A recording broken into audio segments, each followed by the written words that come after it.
네, 오이과학의 루틴쌤입니다. 이번 시간에는 비열에 대해서 알아보겠습니다. 우선은 비열을 학습하시기 전에 혹시나 이 열이나 온도에 대한 개념을 잘 모르신다면 제가 만든 영상 16강이나 32강의 영상을 찾아보신 후에 비열을 보시면 더 이해하기 쉬울 것 같습니다. 네.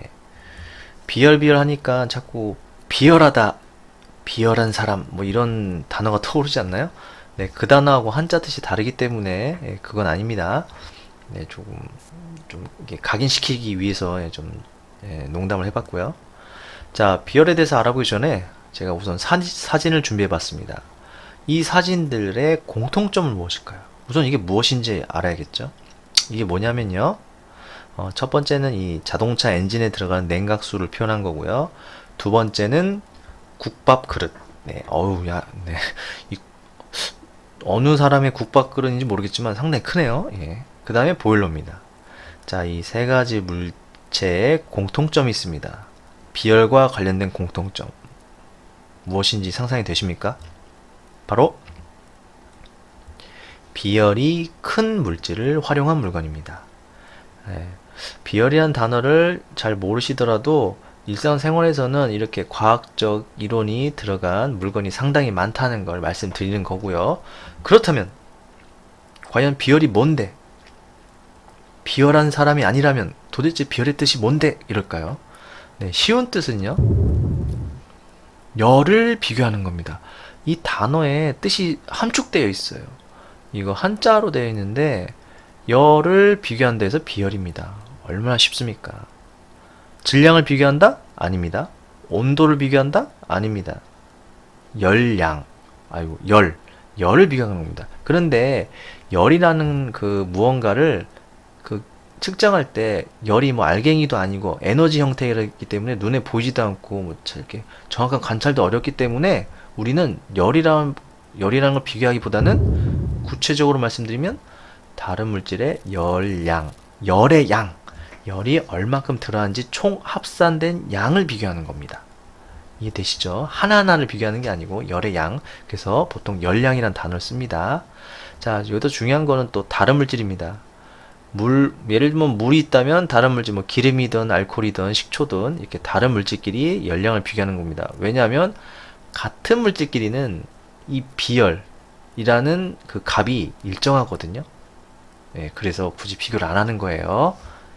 자, 참고로 대표적인 뭐 수많은 물체들은 다 열이 있고, 예, 열 에너지를 받으면 온도가 죄송합니다. 온도가 올라가기 마련입니다. 그래서 그 중에서 대표적인 예시 물과 기름을 한번 준비해 봤습니다. 이 물과 기름으로 비열 한번 제가 설명을 드리겠습니다. 물과 기름에 들어있는 열량을 비교하면 됩니다. 그런데 기준이 필요합니다. 왜냐면 물을 뭐 한 트럭 들고 와가지고 열량을 비교한다. 당연히 이 물질이 많을수록 열이 많이 들어가잖아요. 그렇게 따지면 물이 열량이 많다고 표현하기 좀 애매하지 않을까요? 네, 그래서 기준이 필요하죠. 그 기준은 질량은 1kg이고요. 온도 변화가 1도씩 변했을 때 들어간 열량을 비교하는 겁니다. 이해되시죠? 온도가 아니고요. 온도 변한 겁니다. 1도 동안 온도계가 올라갔을 때 그때 열이 얼만큼 들어왔는지 그동안 그 열의 양을 비교하는 거예요. 그래서 구체적인 실험 방법을 그림으로 표현해 드리면 먼저 비커를 준비하고요. 그 다음에 물 1kg을 비커에 담고 그 다음에 기름을 1kg 담은 다음에 온도계를 꽂고요. 그 다음 온도계를 측정합니다. 그러면 모든 물체는 온도가 있죠. 예, 그 처음 온도가 있을 텐데 처음 온도를 표시하고 그 다음에 가열을 하기 시작합니다. 가열을 하고 나서 그럼 온도계가 올라가겠죠. 온도 변화가 1도 발생하면 그때까지 이 알코올 램프에서 들어온 열의 양을 서로 비교하는 겁니다. 누가 더 많이 들어오고 더 적게 들어왔는지요. 이해되시죠? 이제는 비열의 정확한 진짜 뜻을 아셔야 될 때입니다. 비열의 정확한 뜻은 어떤 물질, 1kg을 1도씨 온도를 높이는 데 필요한 열량입니다. 결국 열을 비교하는 건데 기준을 두고 열을 비교한다 이해하시면 외우기 쉬울 겁니다. 그때의 기준은 1kg이고요. 1도 온도 변화입니다. 그래서 단위가 생겼습니다. 그 단위는 이렇게 생겼답니다. 어떻게 읽으시는지 모르시겠다면 제가 밑에다 이렇게 써놨습니다. 킬로칼로리 퍼 킬로그램 도시. 열량의 단위는 자 필요한 열량이 있죠. 그래서 열량의 단위가 들어갑니다. 열량의 단위는 킬로칼로리. 질량 기준이 있기 때문에 킬로그램. 온도 변화가 있기 때문에 도시라는 단위가 섞인 겁니다. 그런데 이 퍼라는 건 이게 퍼인데 퍼라고 읽는데 이 퍼란 뜻은 솔직히 분수입니다. 분수. 예. 이 퍼 오른쪽에 있는 게 분모고요. 퍼 왼쪽에 있는 게 분자입니다. 즉 나눗셈 했다 그겁니다. 네. 이게 무슨 뜻인지는 제가 뒤에 진짜 쉽게 말씀드리겠습니다. 자, 예시를 들어봅시다. 어떤 물질 A가 있는데 그 물질에 들어간 총 열량을 누가 계산해 놨답니다. 그 총 열량이 20kcal가 들어갔고요. 그때 있던 그 물질의 질량이 4kg이었고 이때 20kg의 열량으로 온도 변화가 5도씨 발생했답니다. 이때 비열을 계산해 봤을 때 어떻게 계산하냐? 자, 우리는 비열은 1kg 기준입니다. 그래서 우선은 들어간 총 열량을 분자에 두고요. 총 열량이 20kcal인데 지금 4kg일 때 20kcal죠. 그렇다면 1kg일 때는 당연히 몇 킬로칼로리 열량이 들겠습니까? 더 조금 들겠죠. 4배 조금 들겠죠. 그래서 4로 나누면 되죠. 그렇죠? 4로 나누면 5킬로칼로리의 열량이 드는 겁니다. 1kg일 때. 4kg일 때는 20이지만 1kg일 때는 5킬로칼로리라는 거죠. 이해되시죠? 그 다음에 그 5킬로칼로리는 5도씨 온도 변화를 만든 겁니다. 그렇다면 1도씨만 올리고 싶으면 열량이 얼마큼 있으면 될까? 당연히 5로 나누면 되겠죠. 그러면 1이 나옵니다. 아까 전에 자, 총 열량이 20kcal였는데 그때가 질량이 4kg였으니까 우리는 기준 1kg일 때 열량만 필요한 거니까 4로 나누면 1kg일 때 5kcal가 들었는데 그때 질량이 작아졌다고 온도가 주는 거 아닙니다. 그쵸? 물은 쪼개져도 같은 물이고 같은 온도를 유지하겠죠. 5kcal일 때 5도씨 온도 변화 생겼으니까 1도씨 온도 변화만 생기하고 싶으면 그 열량을 또 5로 나누면 되겠죠. 그럼 1도씨일 때 1이라는 열량이 나올 겁니다. 곱셈을. 그래서 식이 이렇게 되는 겁니다. 자, 주어진 총 열량을 주어진 질량과 주어진 온도 변화로 나눠버리면 이 질량과 온도 변화의 곱으로 나눠버리면 진짜 1kg 1도실 때의 주어진 열량을 계산할 수 있는 것입니다. 이거 어디서 본 것 같지 않나요? 바로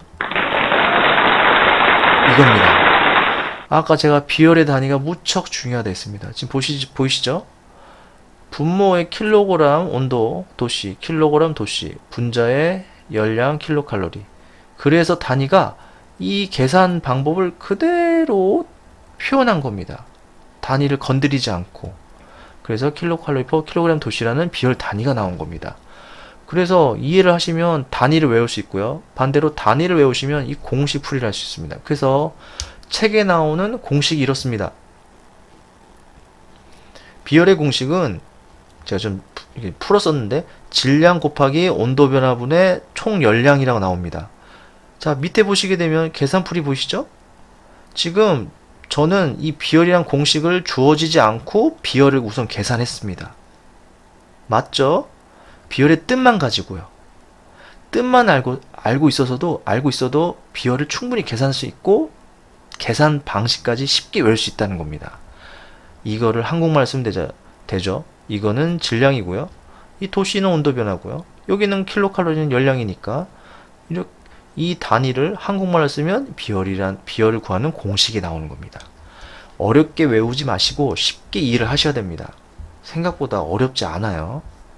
비열의 뜻이 중요한 겁니다. 어떤 물질 1kg을 1도씨 온도 변화를 일으키는데 필요한 열량입니다. 그래서 나눗셈, 곱셈이 들어가는 거예요.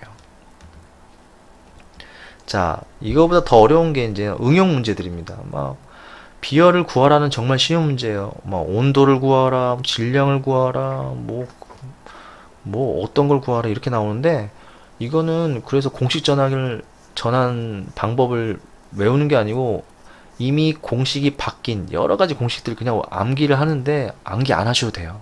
제가 말씀드릴게요. 제가 그래서 우선 간단한 수학 규칙을 보여드리겠습니다. 수학 규칙. 자, 예시를 든 겁니다. 숫자 5는 2분의 10과 같죠? 초등학교 수학 규칙이기 때문에 누구나 알 겁니다. 즉, 분모를 분자로 나눈 값이 계산된 값이 나온 겁니다. 그런데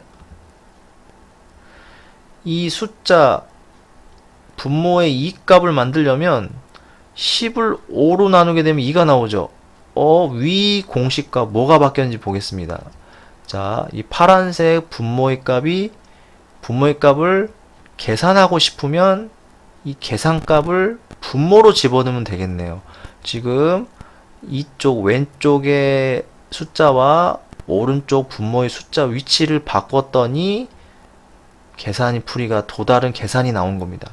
이거는 숫자 5에 대한 계산 방법이고요. 이거는 숫자 2에 대한 계산 방법이겠죠? 그렇죠? 그렇다면 자, 또 위의 공식 보세요. 저 위의 공식을 또 바꾸겠습니다. 어떤 식으로 바꾸냐면 이런 식으로 바꿉니다.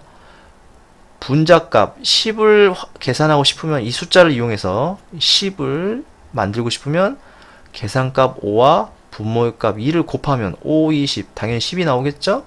이건 누구나 아는 초등 공식입니다. 이 공식을 토대로 아까 비열 공식을 전환하면 외우지 않으셔도 쉽게 바꿀 수 있어요. 자, 보겠습니다. 첫 번째, 우선 비열 공식이 열량이고요. 열량을 질량 곱하기 온도값으로 나눈다고 했었죠? 그럼 이 공식이 스타일이 이 초등학교 이 왼쪽 공식 스타일과 비슷하네요. 그렇다면은 우리 이번엔 파란 값, 여기서 파란 값은 질량 온도네요. 그럼 먼저 질량 값을 알고 싶으면 여기 보이시죠? 마우스 포인터. 질량 값을 찾고 싶으면 이 분모 값을 찾고 싶으면 이 계산 값을 분모에 집어넣으면 되죠. 질량 값을 알고 싶으면 비열을 분모에 집어넣으면 됩니다. 그래서 이 공식이 하나 나오고요. 또는 온도, 다른 분모 있는 온도 값을 알고 싶으면 이 비열 계산 값을 분모로 바꿔버리면 이런 온도는 비열 곱하기 질량분의 열량이라는 공식이 나옵니다. 어떻습니까? 네, 전혀 외울 필요가 없죠. 네, 굳이 어떤 빨리 외우는 공식이 있는데, 방법이 있는데, 이해를 하시는 게 더 중요합니다. 그래야지 응용을 할 수 있는 거예요. 그 다음에 마지막, 분자값 10을 계산하고 싶으면, 분모의 값과 옆에 주어진 계산값을 곱해버리면 되죠. 그러면 우리가 이쪽에서 보시다시피, 주어진 총 열량을 구하고 싶다. 열량을 구하고 싶으면, 네, 분자값, 분모값과 옆에 있는 계산된 값을 곱해버리면 되는 겁니다. 그래서 질량 곱하기 온도 곱하기 비열은 열량이라는 공식이 나오게 된 거예요. 이해를 하셔야 됩니다. 자, 이 마지막 예시를 들면 이겁니다. 주어진 문제 질량이 4kg이 주어졌다. 그럼 4 넣고 그때 온도가 5도 변했다. 그럼 5 넣고 그때 그 물질의 비열이 2다. 2를 넣으면 그 물질에 지금까지 들어간 총 열량이 나오는 겁니다.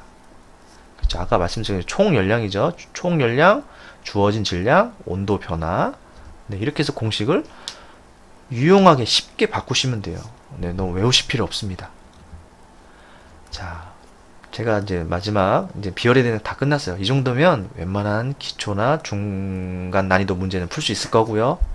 제가 말씀드리고 싶은 거는 저도 그렇고요. 여러분들도 그렇고 우리는 모두 어떤 문제를 보면 쉽게 풀고 싶어요. 빠르게 풀고 싶고 머리를 덜 쓰고 풀 수 있지 않을까 그런 고민을 하지만 어떻게 좋은 결과를 위한 쉬운 과정은 그렇게 많지 않아 보여요. 앞에 산을 등산하고 싶은데 산 정상을 올라갈 수 있는 쉬운 방법을 없을까 고민하지 마세요.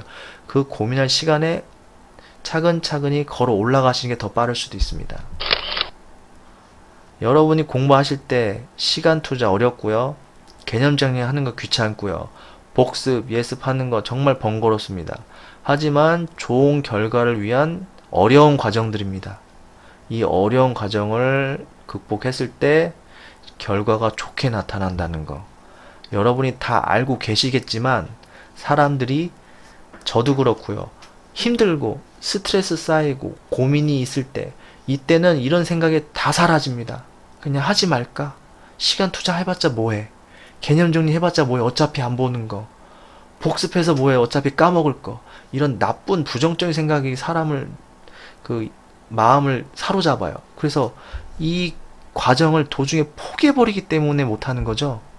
차근차근히 계속 힘들고 어려우면 잠깐 쉬었다가 다시 올라가면 됩니다. 포기하지 마시고.